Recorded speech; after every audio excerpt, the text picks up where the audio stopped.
BBC news আন্তর্জাতিক সংবাদে আপনাকে স্বাগতম। শুরুতেই সংবাদ শিরোনাম, এরপর বিস্তারিত। শুরুতে জানিয়ে দেব ইসলামাবাদে পৌঁছেছেন ইরানের পররাষ্ট্রমন্ত্রী। তারপর জানিয়ে দেব ইসলামাবাদে ইরানি পররাষ্ট্রমন্ত্রীর মুখোমুখি হচ্ছেন কুশনার উইটকফ। এখন জানিয়ে দেব শান্তি চুক্তির পথে বাধা হিজবুল্লাহ, অভিযোগ নেতানিয়াহু। এবং সর্বশেষ জানিয়ে দেব নকল পা ও প্লাস্টিক সার্জারির প্রয়োজন মুজতবা খামেনির। এতক্ষণ শুনছিলেন সংবাদ শিরোনাম, এখন বিস্তারিত।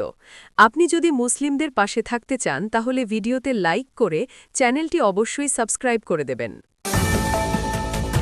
ইসলামাবাদে পৌঁছেছেন ইরানের পররাষ্ট্রমন্ত্রী। ইরানের পররাষ্ট্রমন্ত্রী আব্বাস আরাগচি পাকিস্তানের ইসলামাবাদে পৌঁছেছেন বলে জানিয়েছে তুরস্কের গণমাধ্যম আনাদলু এজেন্সি। তার এই সফর ইরান ও যুক্তরাষ্ট্রের দ্বিতীয় দফা আলোচনার পথ খুলে দিতে পারে। শুক্রবার ২৪ এপ্রিল রাতে আরাগচি ইসলামাবাদে পৌঁছালে তাকে স্বাগত জানান পাকিস্তানের পররাষ্ট্রমন্ত্রী ইসহাক দার এবং সেনাপ্রধান আসিম মনির। পাকিস্তানের পররাষ্ট্র মন্ত্রণালয় জানিয়েছে সফরকালে আরাগচি দেশটির শীর্ষ নেতৃত্বের সঙ্গে বৈঠক করবেন, যেখানে সাম্প্রতিক আঞ্চলিক পরিস্থিতি এবং শান্তি ও স্থিতিশীলতা প্রতিষ্ঠার প্রচেষ্টা নিয়ে আলোচনা হবে বলে জানা গেছে। এই সফর এমন সময় হল যখন পাকিস্তান তেহরান ও ওয়াশিংটনের মধ্যে সংলাপ পুনরুজ্জীবিত করতে কূটনৈতিক তৎপরতা জোরদার করেছে। এদিকে হোয়াইট হাউস জানিয়েছে মার্কিন বিশেষ দূত স্টিভ উইটকফ এবং উপদেষ্টা জ্যারেড কুশনার শনিবার পাকিস্তানে গিয়ে ইরানি প্রতিনিধিদের সঙ্গে আলোচনা করবেন।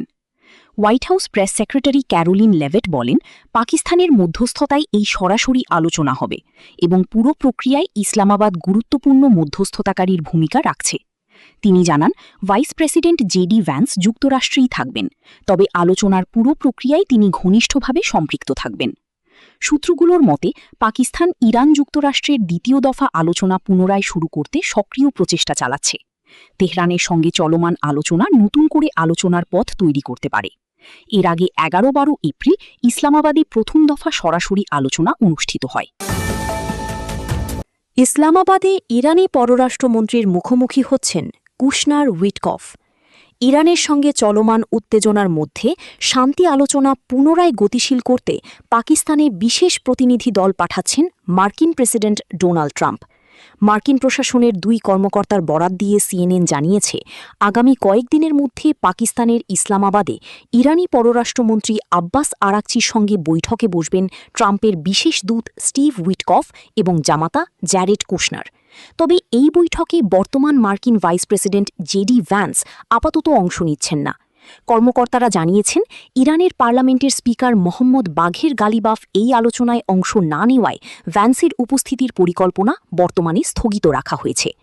মার্কিন কর্মকর্তাদের দৃষ্টিতে গালিবাফ হলেন ইরানি প্রতিনিধি দলের প্রধান এবং জেডি ভ্যান্সের যোগ্য সমকক্ষ। তবে ইসলামাবাদে যদি আলোচনার উল্লেখযোগ্য অগ্রগতি হয়, সেক্ষেত্রে ভাইস প্রেসিডেন্ট ভ্যান্সকে সেখানে যাওয়ার জন্য স্ট্যান্ড বাই বা প্রস্তুত রাখা হয়েছে।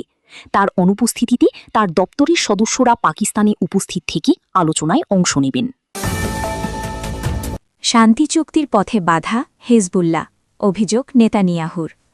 ইসরায়েল ও লেবাননের মধ্যে চলমান শান্তি প্রক্রিয়া বাধাগ্রস্ত করার জন্য হিজবুল্লাহকে অভিযুক্ত করেছেন ইসরায়েলি প্রধানমন্ত্রী বেনিয়ামিন নেতানিয়াহু। মধ্যপ্রাচ্যের সংঘাত নিয়ে প্রকাশিত এক ভিডিও বার্তায় তিনি দাবি করেন, ইসরায়েল ও লেবাননের মধ্যে একটি ঐতিহাসিক শান্তি প্রতিষ্ঠার প্রক্রিয়া বর্তমানে চলমান রয়েছে। তবে হিজবুল্লাহ সুপরিকল্পিতভাবে এই শান্তি প্রচেষ্টাকে নস্যাৎ করার চেষ্টা চালাচ্ছে বলে তিনি মন্তব্য করেন।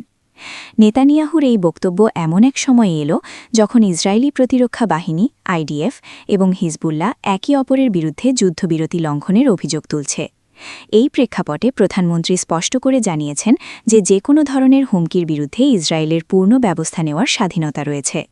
এরই ধারাবাহিকতায় বৃহস্পতিবার ২৩ এপ্রিল এবং শুক্রবার ২৪ এপ্রিল ইসরায়েলি বাহিনী হিজবুল্লাহর ওপর হামলা চালিয়েছে বলে তিনি নিশ্চিত করেন। তিনি আরও উল্লেখ করেন, ইসরায়েল বর্তমানে মধ্যপ্রাচ্যের সামগ্রিক পরিস্থিতি বদলে দিচ্ছে এবং এ কাজে তারা মার্কিন যুক্তরাষ্ট্রের সাথে পূর্ণ সহযোগিতা বজায় রাখছে।